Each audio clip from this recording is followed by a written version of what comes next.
All right, Kenny, let's take a look at your paper. MLA format first, so this is good. This is good, although you don't need the comma here. Sleep is for murders. That's actually kind of cute. I don't know, maybe it'll work. We'll see when we get going here. All right, so you start off with a quote from Macbeth, and probably the most important quote when it comes to talking about sleep deprivation. And this you need to remember for all the times that you quote in here. Even if it ends with a question mark, you still need to put a period here at the end. So make sure that you do that. In the play about Macbeth by William Shakespeare, comma. So good job using the commas with two prepositional phrases. So he's talking about how he suffers from sleep deprivation.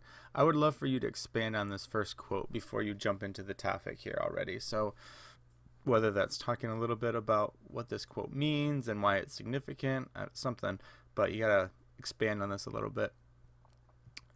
He's gone through many taxing situations, comma, ranging from war to killing good friends, and then this is the correct use of semicolons here. So here are your symptoms. You don't need this because it's not introducing the list. If it said there are many symptoms that sleep deprived people suffer from, and then you did the list, that's fine. But this is just the continuation of the sentence. There are, and then go from there. So you don't need the colon there. And then we talked in class about not making your thesis statement just the straight up led to his downfall. We want to make it deeper than that, because all you're going to do in your body paragraph is say, oh, and this led to his downfall. Oh, and this led to his downfall. So we want to work on that. So topic sentences, you just said he was having vivid hallucinations. We want it deeper than that, a little mini thesis about what's going on and how it contributes to the plot. You do have a little bit of a comma problem in this paper. No comma here, no comma here. You're adding commas all over the place where you don't need them. Now remember we talked about quotes, not just saying, hey, he thinks he sees a dagger. Is this a dagger I see? So just be conscientious of that. Work on spaces, work on end punctuation. So no comma there when he sees Banquo's ghost at the feast. This is a good sentence about what's going on, but again, tie it back into why is it significant? Why does he have these hallucinations? What's the reason behind it? How does it contribute to his downfall? Stuff like that you need to work on and talk about in your paper. And you do a good job of kind of leading it into a transition. I would love for you to be more specific. Actually, I'm sorry, you are more specific here.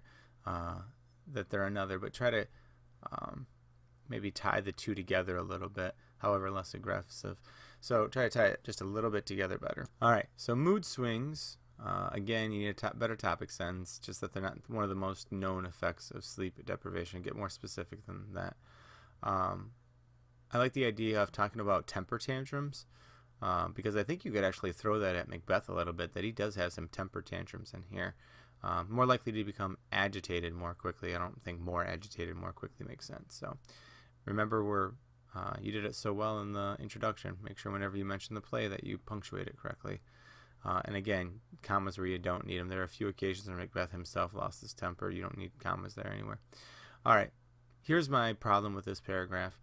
Number one, I don't think these are good examples of mood swings. Okay, now he does go from before Duncan being at least semi-confident to after Duncan being like hysterical about what he's just done. I think that's okay, but I think this example that you use is not. The idea that he gets mad at his wife for saying that he's soft, for her saying that she's soft, like this is worded wrong. I don't know if that's really the best example of a mood swing, because he's already been kind of moody since he got back from killing Duncan, and I would think of this as more as like paranoia than mood swing. So maybe move this example down to your paranoia paragraph. Again, he snapped, but I don't know if that's really the snapping point. So this other example is the ghosts of Banquo's, or the Banquo's kids becoming kings. When you talk about mood swings, though, and this is where you might want to define mood swings from one of your sources, because I don't think this is a mood swing. Watch space issues here. He's outraged by that, which means I would think that's more irritability, or again, maybe a little bit of paranoia, but I don't think it's mood swings. So I really don't think these are the best examples of mood swings, and I think there are plenty of examples of mood swings in the play. These just aren't the best ones. You even say there are many more examples throughout the play when Macbeth lost his temper. Okay, so then show us. Again, space issues down here. And then you get into, besides hallucination and mood swings, cognitive dysfunction is another symptom of sleep deprivation. Surface level transition, but at least you have one, at least you're trying to tie it together. It's got to be more than, oh, here's another symptom, oh, here's another symptom. Make it more profound than that. After people lose their temper, it starts to affect their cognitive abilities, something like that. That would kind of tie the two together. All right, so your next body paragraph is on cognitive dysfunction. Again, pretty surface level topic sentence. We'd love to have it more specific. But again, once you know what your thesis statement is, Kenny, you'll be able to figure out where this is going to go. So read this sentence for me. Cognitive dysfunction is the inability to make rash and good decisions. The inability to make rash decisions. You don't want to make rash decisions. I hope everyone has that inability. I think you need to figure out what you're really trying to say there, because the next one is you just basically can't make good decisions, which means get rid of this. So again, no comma. So this is good. Ill-prepared to make large official decisions. Here's two adjectives describing decisions. What do we need in between there?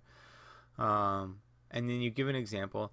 This actually lends the paper to good voice, Kenny. You're giving an example here, and it's unique. It's original.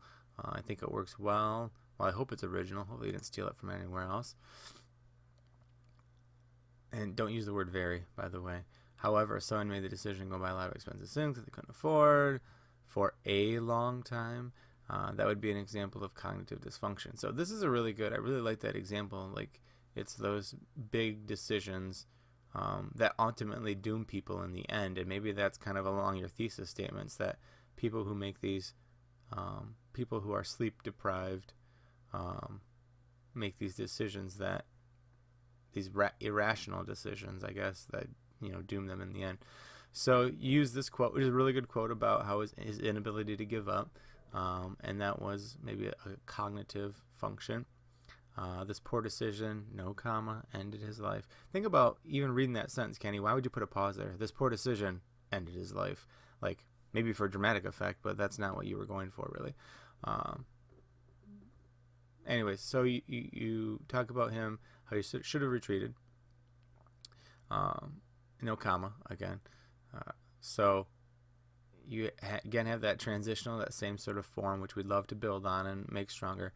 But again, this paragraph suffers from not having a strong tie into any kind of thesis or any kind of message. All right, so paranoia is your last main point. At least you understand that you were supposed to cite this, although you never did. And that's because you don't have a works cited page.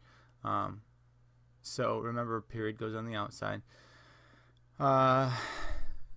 So these are the good use of the semicolon there. That works.